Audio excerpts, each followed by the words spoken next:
Good evening and thank you for joining us. Relief today for Andre Wareham as a jury has found him not guilty in the death of William Atkins. A final vote is expected in Ottawa tomorrow that should end the long gun registry for good. A second-to-last vote was held last week on Bill C-9. The body of 15-year-old Jordan Wabbas was pulled from the Cam River in May. Mayor Keith Hobbs thinks he might have a way to save the city some money and provide an economic boost to the Fort William First Nation. Good evening and thank you for joining us. Another new hotel could be on the horizon for Thunder Bay's inner city area. The investigation into election robocalls is widening, and as we told you earlier in the news hour, much of the focus right now is on Thunder Bay. Julie Van Dusen reports.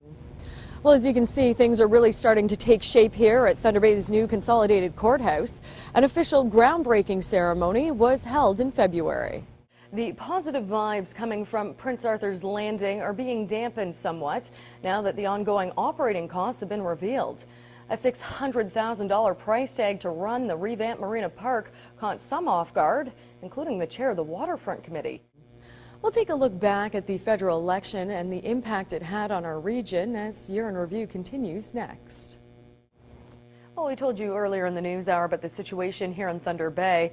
Well, Canadian hospitals are also scrambling to deal with a sudden shortage of major drugs. Surgeries, chemotherapy could be affected, among other things. Good evening, I'm Katelyn Stollar from the TBT Newsroom. Here's a look at some of the stories we'll have for you tonight on the Late Edition News. A wide-sweeping report has been released on how to tackle Ontario's huge deficit.